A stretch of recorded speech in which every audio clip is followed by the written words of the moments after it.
Some people think that Python is the only language for web scraping, but PHP was built for the web from the beginning, and if it's already in your stack, switching doesn't make sense. In this video, I'll walk you through a full PHP scraping workflow and show you how to avoid blocks along the way. This is what PHP brings to the table. First, deployment is easy. Most servers already run PHP, so there is nothing extra to set up. Second, database integration is built in. PHP ships with PDO, which connects to pretty much any database without extra libraries. And third, Composer makes it simple to pull in HTTP clients and parsers with a single command. Fair warning though, the PHP's scraping ecosystem is smaller than Python's, but if it's already your language, it gets the job done. To follow along, you'll need PHP 8.0 or later, Composer, and a few extensions, namely curl, XML, and mbstring. Most PHP installs already have these enabled. Now that we've got the basics, here's a quick cheat sheet. For static pages, curl plus DOM parser is all you need. Curl handles most use cases on its own, but Guzzle adds async support and middleware for production workflows. If you're dealing with JavaScript rendered content, reach for a headless browser like Panther.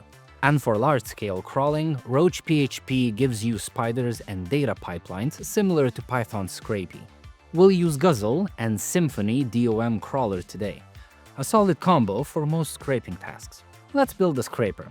We'll target books.toscrape.com, a sandbox site with 1,000 books across 50 pages. Perfect for practice. First, install Guzzle and Symfony DomCrawler via Composer. With that done, create a new PHP file.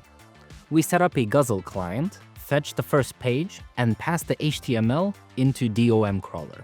From there, we use CSS selectors to target each book listing. We're grabbing the title, price, and stock status. This works just like targeting elements with jQuery, just in PHP. You can also use XPath if you prefer that. Right now, we're only scraping one page, but the site has 50. Since the URL pattern is predictable, page 1, page 2, page 3, and so on, we can build each URL and scrape them all at once. We loop through all 50 pages, generate URLs with sprintf, and add a short delay between requests to stay polite to the server. Let's run it and see what happens. And there it goes, page after page pulling titles and prices. In under a minute, we've got all 1,000 books. Now let's save this data.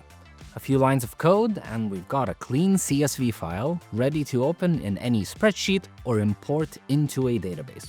This works great on a sandbox site, but actual websites fight back. They check headers, track IPs, and block anything that doesn't look like a real browser. Here's what helps. Always set a realistic user agent header, add delays between requests, and implement retry logic with exponential backoff, so you're not hammering a server after every failed request. But for anything at scale, you'll need proxy rotation. We'll use Decodo here. Our residential proxies plug right into your PHP code. Just add a proxy endpoint to your curl or Guzzle config. IP switching, geo-targeting, and session management all happen on the Decodo side. If you'd rather skip messing with the infrastructure entirely, Web Scraping API handles anti-bot measures, fingerprint management, and CAPTCHA solving for you. Simply send the URL and get the data back. And that's it for our working PHP scraper, from setup to exported data. We covered Guzzle for requests, DomCrawler for parsing, pagination, CSV export, and how to avoid blocks. For the full code and more advanced topics, such as regex parsing, AJAX interception, and database exports, check the blog post. The link is in the description. If this was useful, make sure to subscribe. And I'll see you in the next one.